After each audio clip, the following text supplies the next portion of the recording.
All right, so let's now go to the worksheet here, and I haven't published this file yet. Okay. So here's your, here are your worksheets here. So let's open up the solutions now for the first worksheet. And we talked quite a bit about the first three problems here. So let's just quickly cover these again. All right. So here we have a problem about sampling and identifying various terminology that we'll be using constantly throughout the course. All right. So the superset from which we're sampling data is called the population. And remember, the population is the totality of measurements from which your sample is drawn. The population can be very large. It can be the population of the United States. It can be a smaller superset, but still contain quite a few values. For example, if the population is the set of registered voters in California, all right, we have about 33 or so million people in the state. And we can draw a sample from California and try and make conclusions about the proportion of voters who favor a certain proposition. And we can restrict our population from the, if it's a state proposition, then we're simply sampling from the state and not other states in the country. Okay, so the population in this problem is the set of clients at the fitness center. The sample is certainly a subset that we could collect over a period of a week to try and estimate the population mean amount of time a client exercises in the center each week. And we'll use the sample to estimate that population mean amount of time. Okay? So the subset is the sample is a subset of the clients that use the fitness center for a given week. And then we have two values here. A parameter, which is the unknown that's going to be estimated, which is the average amount of time that all clients exercise in 1 week. Now, typically the parameters are unknown, and that's why we're sampling in order to get estimates of what those parameters are. So the parameter is the pie in the sky. The statistic is what we can get our hands on, right? That's data that by hook or crook and maybe costing us time and effort, we are able to obtain a sample, and from that sample, we'll hang our hat on the sample mean as an estimate of the population mean. And we'll come to the sample mean here in the next problem, okay? So the statistic is our sample mean, or any other statistic that we may calculate from the sample, like the variance, the standard deviation, the mean, the mode, and the median. So that lists quite a number of statistics that we can calculate based on the data that we've collected. The variable of interest is simply the amount of time that a client exercises in 1 week. Okay, and examples of instances of that variable would be in hours, be 2 hours, 5 hours, a quarter of an hour, 7.5 hours. So this represents observations that were taken in the fitness center in terms of hours, okay? We could certainly scale our data and use minutes as our unit for the variable x, okay? Or we can use hours. So typically minutes or hours would be the choice, the logical choice to scale our units here, okay? Any questions about number one? Those of you who read the slides from chapter 1 that I posted have a pretty good idea now of what a population is and drawing a sample from that population.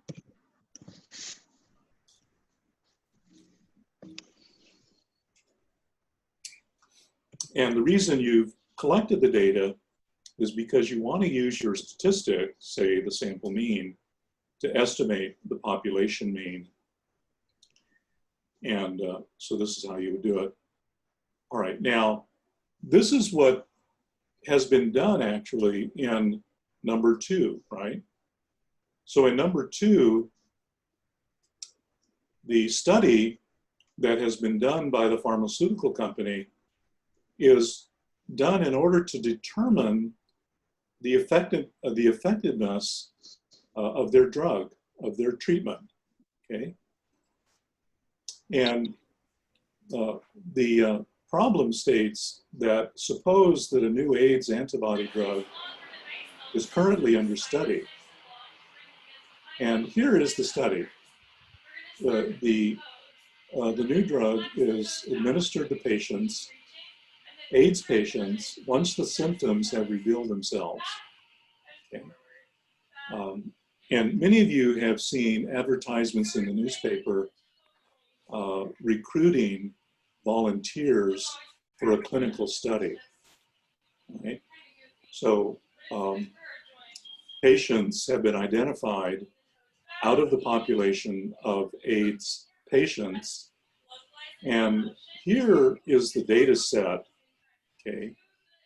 The data is the, the data is the number of months from the start of the treatment until the death of the patient. Okay? And remember that AIDS back in the 80s was an illness for which there was no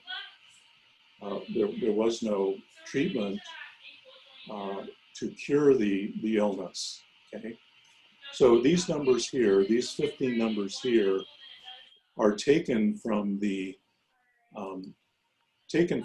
study, and they represent the number of months from the start of treatment until death. And we're going to look at various measurements based on this data set here. Okay. All right. Okay. Now, in this data set, notice that the data, if you go down go across the rows, it's actually given to you in ascending order. So the min is 2, and it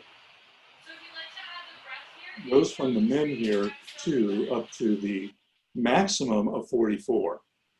Okay. All right. Now, the mode of a data set is defined to be the value or values that appear most frequently in the data set. So in this data set, you see that there are 2 modes here. Notice that the 15 shows up twice, and so does the 16. All of the other data values in our data set appear just once. Okay? So the modes of the data are 15 and 16. These are the values that occur most frequently in the sample. Okay? Now, the other part of this exercise is to indicate to you what a full solution, that is, a solution that's going to get full credit, looks like. Notice that some of the answers are brief, but they contain the logic or the statement that shows the veracity of the solution. It justifies the solution, okay? So in the response to part C here, what is the mode, or what are the modes? You can see that I've simply stated the modes are 15 and 16. I didn't put a period here because I wanted to justify why those are the modes. Those would occur most frequently in the data set, okay? Now, what I'm going to do here is use StatCrunch to calculate these other statistics. We're going to calculate X bar, we're going to calculate X tilde, and we're going to calculate the sample variance, which is denoted by S squared, and the sample standard deviation, which is denoted by S, okay? So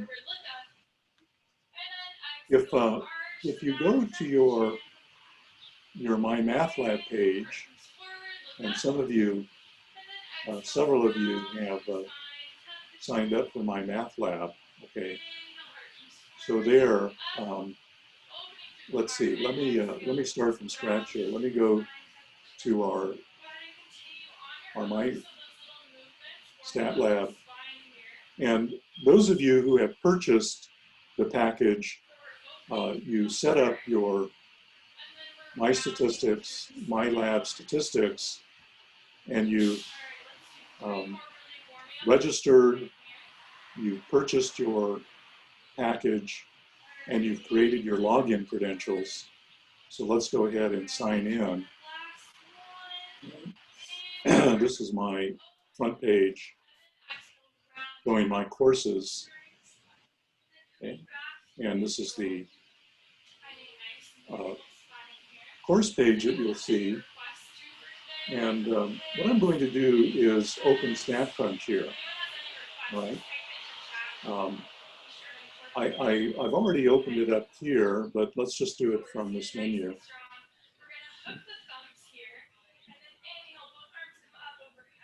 So you'll see this page here. You'll go to the website and you'll hit open. And here you see StatCrunch and the spreadsheet. Okay? All right, so what I'm going to do is populate the spreadsheet with the 15 values here representing the months. And so let's go ahead and title this column months, and then I'll fill in the data here, starting with the minimum and just listing all 15 values there. Okay, so let me go ahead and go back. Here's our data set here. Okay, so I'm going to input these 15 values into the spreadsheet and then calculate the summary statistics. So let me just let me go ahead and populate our spreadsheet there with these 15 values. Professor. Yes, question? Could you mute everyone? Someone has their mic on and we can hear their background noise. Yeah, I'm sorry, let me do that. Thank you. You're welcome. Okay.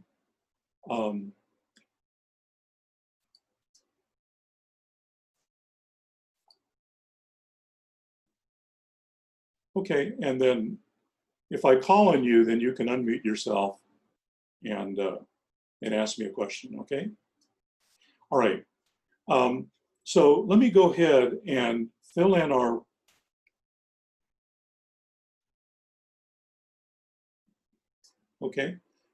we'll fill in our data here from the problem.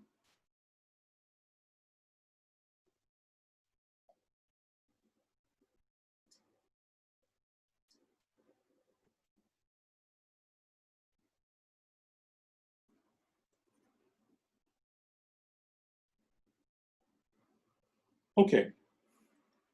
So 1, 2, 3.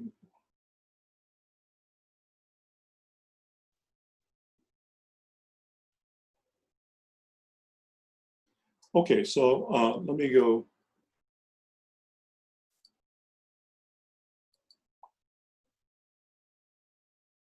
Somewhere.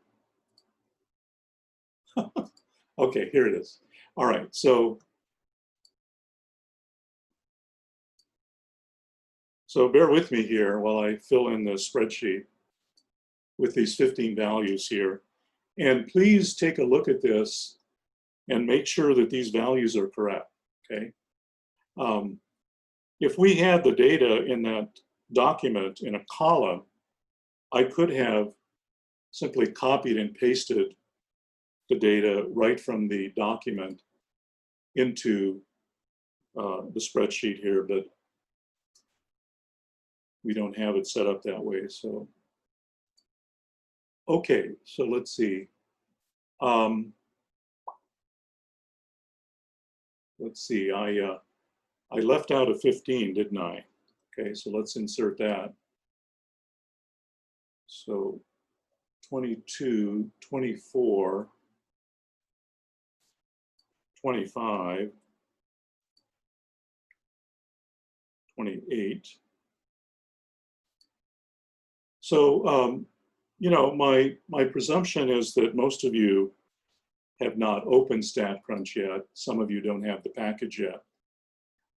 Those of you who do, it's possible that you haven't, it's probable that you haven't opened these up, okay?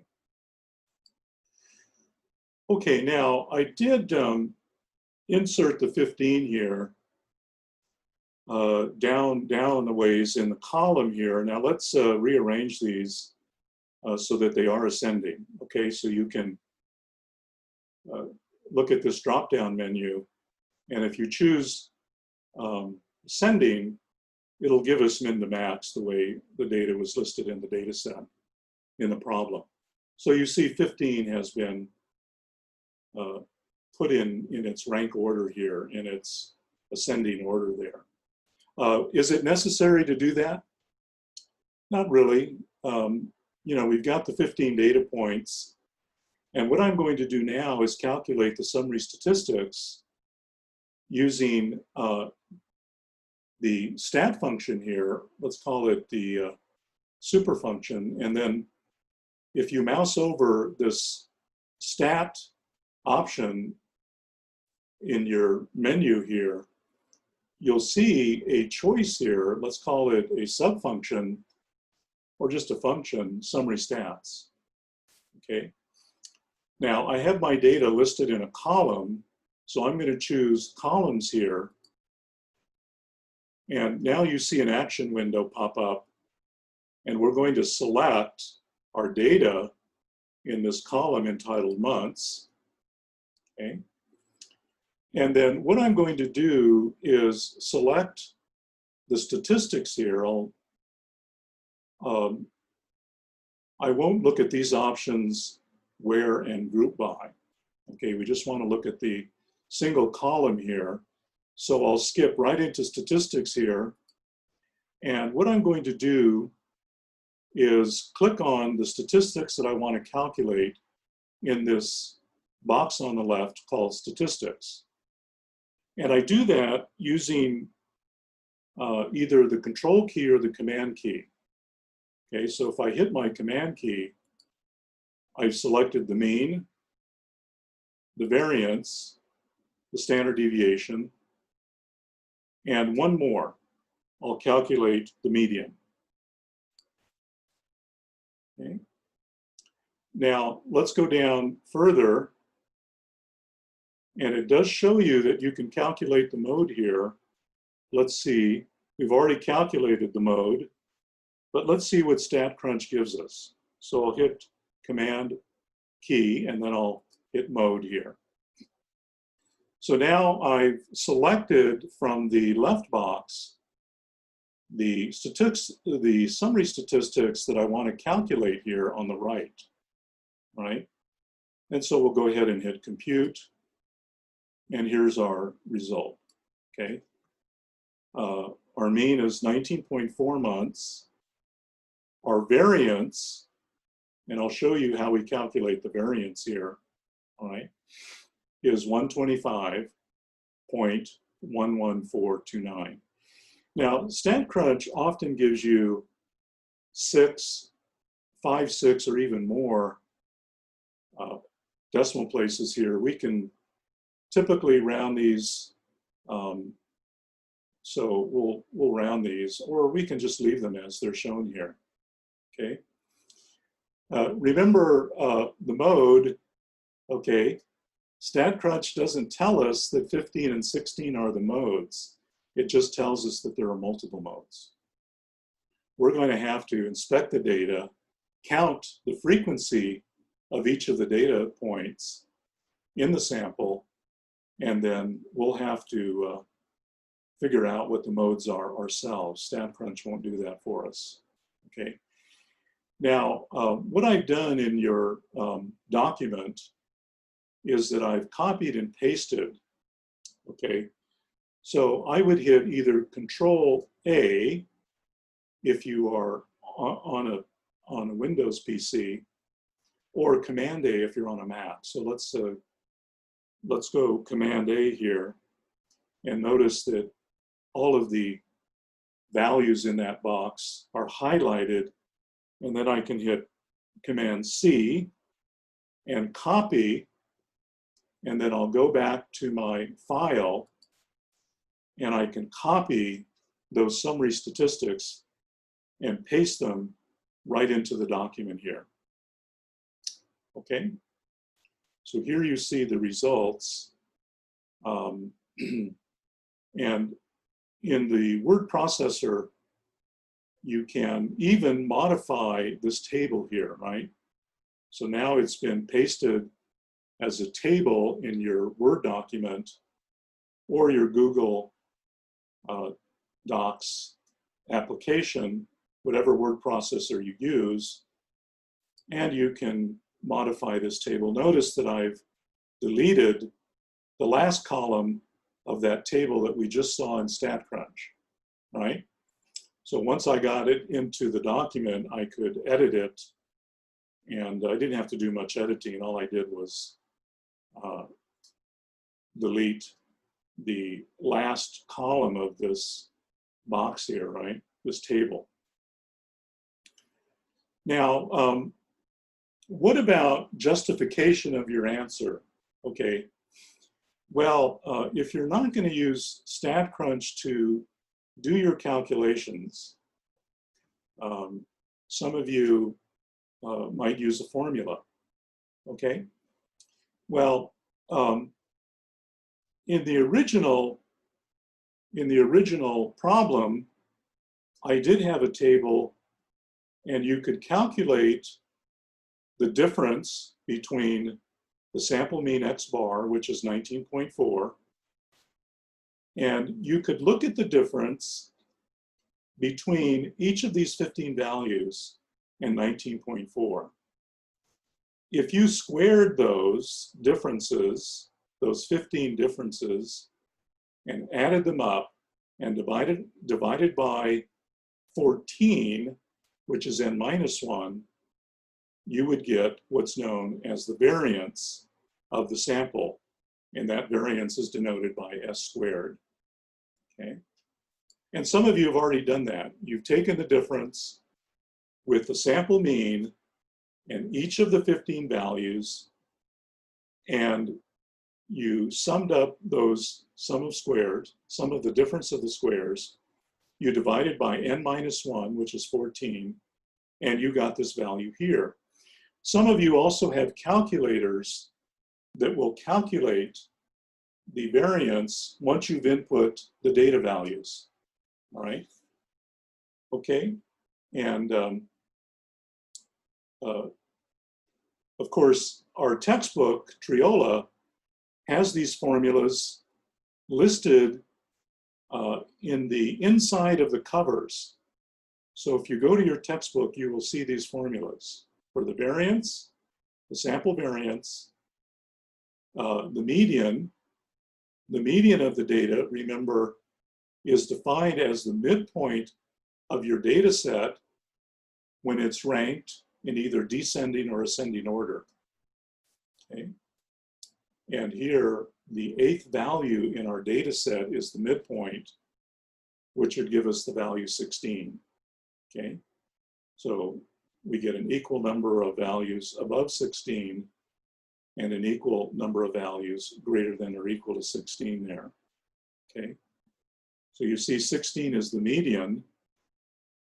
And this is what StatCrunch will report when you input your data into the spreadsheet, use summary stats, choose the statistics that you want to calculate for the sample, and then report those.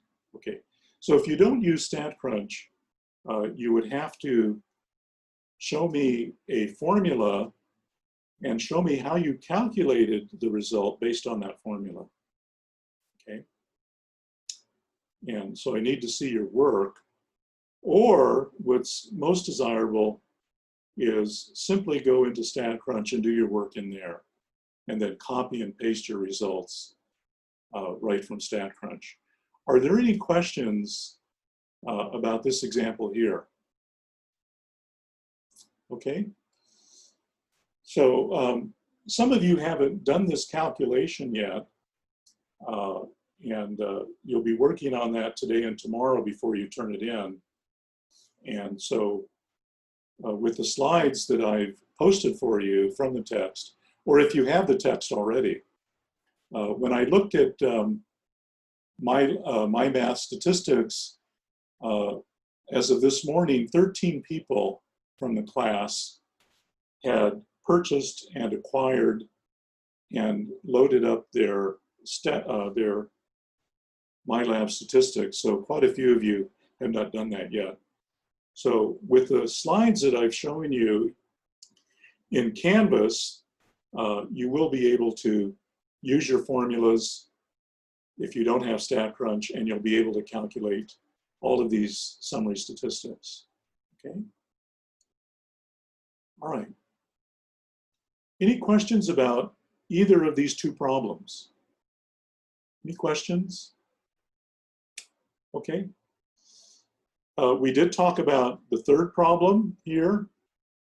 And here you see a frequency table of the data, but we don't have the data, right? The data is simply gathered from querying the students on the number of hours that they play video games. The population might be focused on a particular school, a particular group of schools. We're not told that in the problem.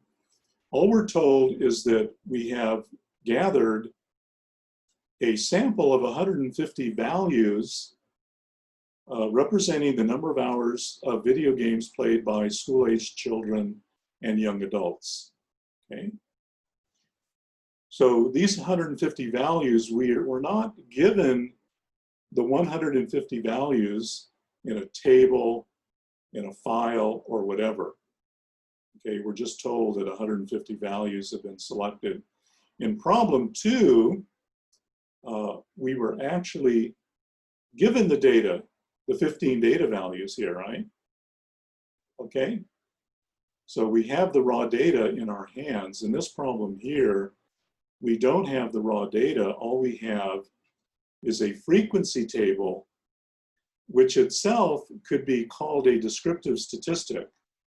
Okay, a descriptive statistic is a statistic based on the sample. The mean is a descriptive statistic. Here we have sort of a two-dimensional descriptive statistic, which is basically putting the data into bins here, or classes. So the researchers have selected 6 classes here, and they have binned the data in these 6 classes here. So we don't have the raw data, the 150 numerical values. All we have is the descriptive statistic, which is the table, okay? So this is a formulation of the data without the data. All we've shown you are the 150 values that are listed here in terms of their frequency across these classes. So in the first class, we have 26. In the second class, we have 30, and so on. The sum of all of the frequencies must equal the sample size, right? So since we have 150 data points, they've been binned. And if you don't have one of these frequency values, you can always add up the other 5, subtract from 150 to get to 49, okay? Now, to get the relative frequency, all we're going to do is take the ratio of the frequency to the sample size, and we can round that to 2 values here. So we get a relative frequency, and these are the values. So if you would go to your calculator, you could calculate 26 over 150, round to 2 decimal places, and get 0.17. 30 over 150 is 0.2, and so on. And then since the frequencies add up to 150, the relative frequencies should add up to 1, right? All right. Now, we didn't talk about the cumulative frequency last time, so how do we get the cumulative relative frequency? Well, here we're going to accumulate. We start out with the first cumulative relative frequency of 0.17. So 26 over 150 is 0.17. Now, to get the next value of cumulative relative frequency, we're going to add 0.2 to 0.17 to get a cumulative relative frequency for the second class of 0.37. So you see that about 37% of the data is accumulated in the first 2 classes. Then if we keep going, we're going to add 0.33 to 0.37 to get 0.70. And now you see that 70% of the data has been accumulated across the first 3 classes here, frequency classes, okay? And then now add the 0.17 to 0.70 to get 0.87, add 0.08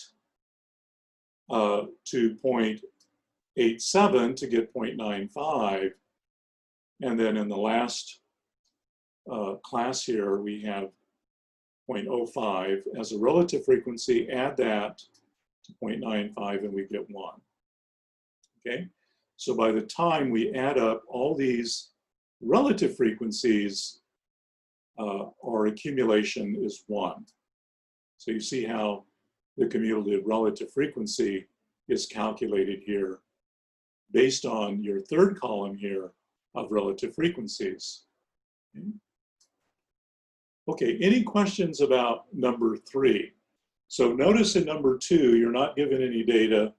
In number 3, you're given in number 2, you're given the 15 data values, okay? Now in number 3, you're not given the data, but you're given the frequency table, and from that, you can calculate relative frequencies and cumulative relative frequencies. All right, any questions on number 3? Okay, is this clear? In number 3? If you're muted, you can unmute. Okay. Okay. All right, and let's go over to number 4 now. You've constructed a relative frequency distribution like we did up here, right? Select your classes, bin your data, calculate your frequencies and your relative frequencies, and you have a summary known as the relative frequency distribution, okay? You can Professor, call I'm sorry. this, yes, question, go ahead. I just have a quick question. So should the relative frequency always add up to 1? Yes, these all add up to 1. Well, I'm Now, talking rounding, if you round to more than 2 decimal places, you'll get something very close to 1. Okay. I'll show you some examples of how of where that might arise. Thank you. Do you see that? So in this example here, number 4, if the relative frequency distribution summarizes IQ scores of college students, then the sum of the relative frequencies should be 1. So that's the solution to number 4. So whatever frequency distribution, if it's a distribution that has been computed correctly, then the relative frequencies should add up to 1. All right? Okay. And if you display these relative frequencies in terms of percentages, you know, just multiply these values by 100 and you get percent. So 17%, 20%, 33%, and so on. So if the percentages are used, then the sum of the percentages should be 100%. Or if proportions are used, these are proportions, right? These are simply the frequency divided by the sample size. So that proportion is given here.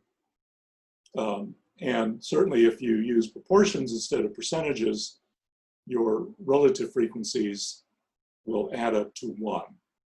Okay?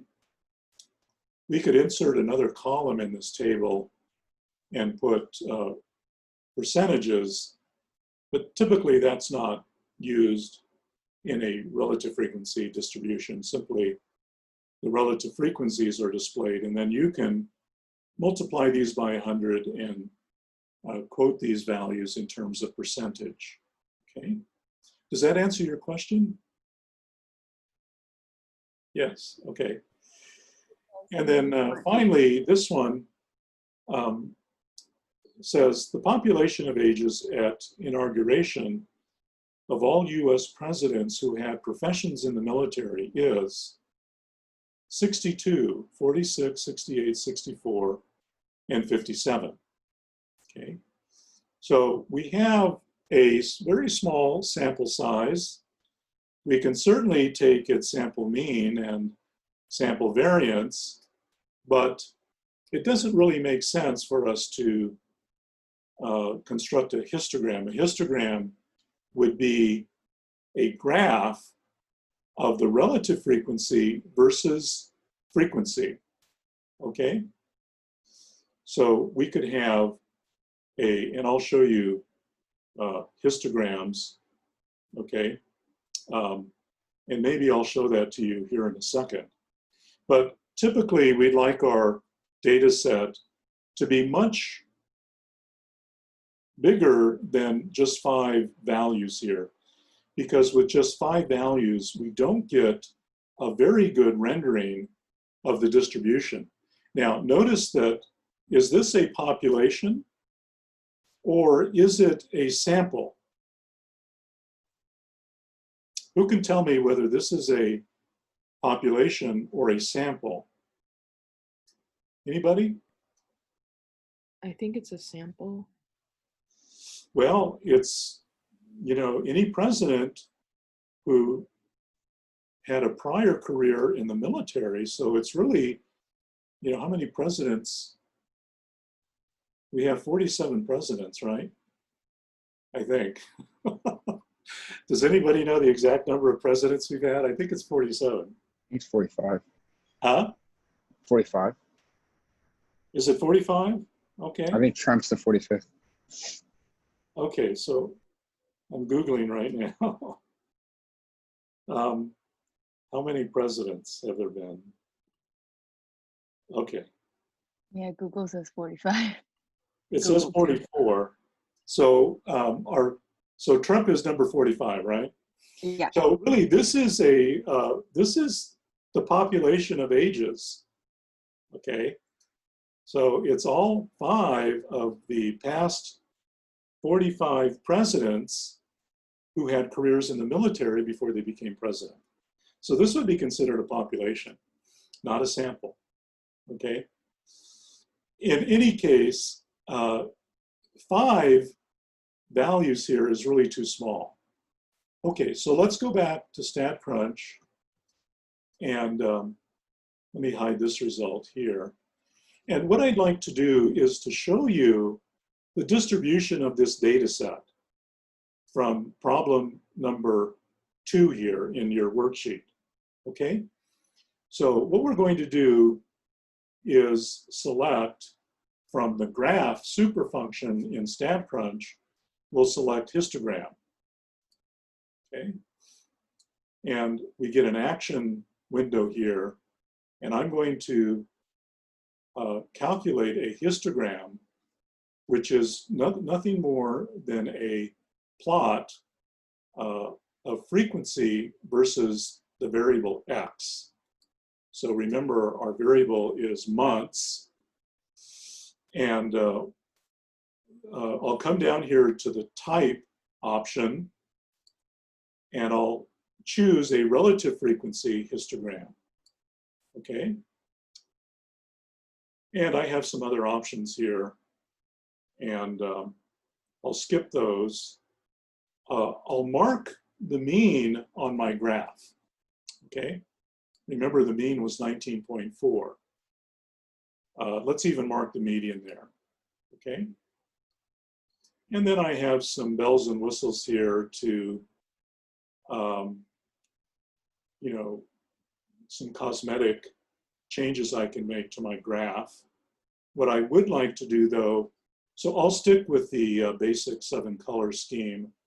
You can play with this in StatCrunch to build, you know, nice looking graphs here using different color schemes. I'll use the basic scheme here, but I will require a label, an x-axis label for your graph here. That'll be, if you don't label your x-axis here, I might take off points. Okay, so we'll label this months. I could expand this and say months from months of treatment until the patient died, but I'll just label it months. Our y-axis here is relative frequency.